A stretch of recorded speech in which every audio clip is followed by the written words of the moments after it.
আমার কিছু কথা তুলে ধরব। কার্যক্ষেত্রে এই বাজেট আমি বলবো যে উত্তরবঙ্গের মানুষের কাছে চাঁদের পাহাড়। এই বাজেট উত্তরবঙ্গের মানুষের কাছে সব পাওয়ার আসরে পরিণত হয়েছে। স্বাস্থ্য, শিক্ষা, পর্যটন থেকে কর্মসংস্থান, বিভিন্ন বিষয় উত্তরবঙ্গ এবং আমি যে ক্ষেত্র থেকে নির্বাচিত প্রতিনিধি সেই শিলিগুড়ি, তার নাম বারংবার উচ্চারিত হয়েছে।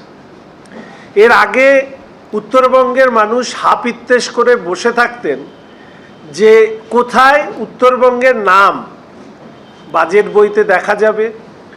বাজেট বরাদ্দের তালিকায় উত্তরবঙ্গের ন্যূনতম প্রাপ্তি এবং তারপরে তার মাত্র ৩০-৪০% খরচা হবার যে ইতিহাস, সেই ইতিহাসকে মুছে দিয়ে উত্তরবঙ্গকে যেভাবে অগ্রাধিকার দেওয়া হয়েছে, একজন জনপ্রতিনিধি হিসেবে আমি তার জন্য মাননীয় মুখ্যমন্ত্রীকে আমি আমার কৃতজ্ঞতা জানাই। এবং এর আগে আমি যে কথা বলেছিলাম যে মাননীয় প্রধানমন্ত্রী বিকশিত ভারত, বিকশিত পশ্চিমবঙ্গের শুধু কথা বলেননি, উত্তরবঙ্গের বঞ্চনা মেটানোর জন্য আমাদের কাছে একটা ইরেজার তুলে দিয়েছিলেন। যে ইরেজারে আমরা বলেছিলাম যে আমাদের নতুন সরকার এই বঞ্চনার শব্দটিকে মুছে দিয়ে বিকাশ এই শব্দটিকে লিখে দিতে সক্ষম হবে। আজকে এই বাজেট সেই দিশা নির্দেশ করেছে। সব পেয়েছির আসরে উত্তরবঙ্গের একজন মানুষ হিসাবে আমি মাননীয় মুখ্যমন্ত্রীকে ধন্যবাদ জানাচ্ছি, কৃতজ্ঞতা জানাচ্ছি।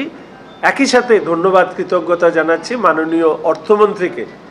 তার পেশ করা বাজেটে উত্তরবঙ্গ যে গুরুত্ব পেয়েছে, উত্তরবঙ্গের মানুষ, ভারতীয় জনতা পার্টি তার প্রতি বরাবরই সহানুভূতিশীল সমর্থন জুগিয়েছেন।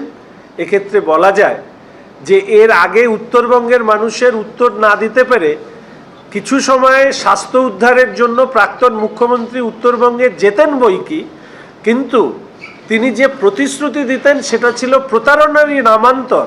সেটা বারংবার এর আগের মুখ্যমন্ত্রী প্রমাণ করেছেন।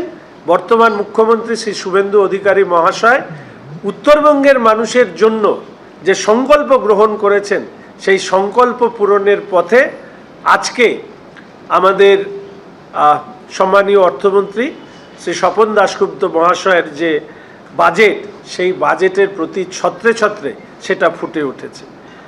আমি অত্যন্ত আনন্দিত যে আমাদের পর্যটন দপ্তর, যে কথা বলেছি যে মাননীয় প্রধানমন্ত্রী বলেছিলেন যে পর্যটন হচ্ছে one of the hidden strength, যেটাকে বিশ্বের সামনে তুলে ধরা হবে ভারতবর্ষের সরকারের ক্ষেত্রে।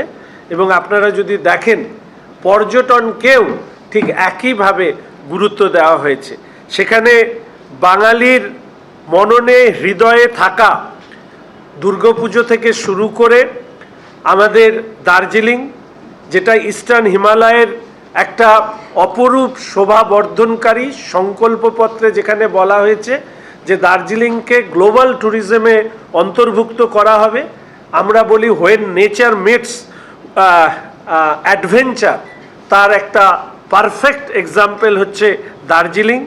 এর পাশাপাশি সুন্দরবন, দীঘা সহ যে বিষয়গুলো পর্যটনে আমাদের সংকল্পপত্রে উল্লেখিত হয়েছে, যা আমাদের ভাবনা চিন্তার মধ্যে ছিল, তাকে সে ওয়েলনেস সেন্টার থেকে শুরু করে বিভিন্ন বিষয় পর্যটন এই বাজেটে উল্লেখিত হয়েছে।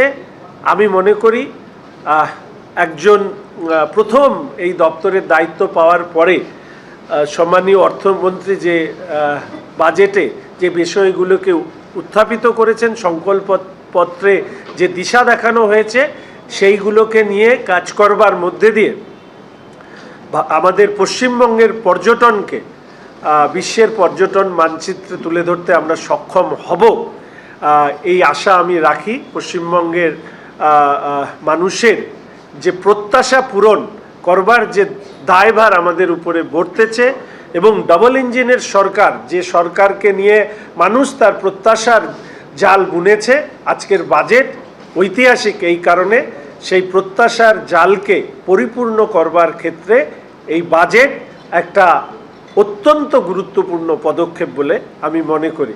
প্রাথমিকভাবে এই মুখবন্ধ শব্দবন্ধর মধ্যে দিয়ে আমি আমার কথা আপনাদের সামনে রাখলাম।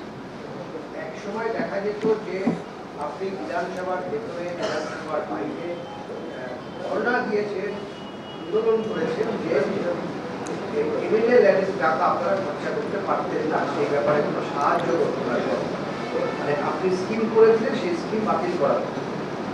এখন 1 কোটি টাকা করা হতো, বিশাল টাকা। এইটাকে নিয়ে আপনারা ব্যক্তিগতভাবে আমি এই প্রশ্নে দুটোই কথা বলবো। এক, বিধায়ক উন্নয়ন তহবিলের টাকা খরচা করবার জন্য ধর্ণা, অবস্থান, অনশন, মুখ্যমন্ত্রীকে চিঠি দেওয়া, হেন কোনো কাজ নেই যেটা আমি করিনি।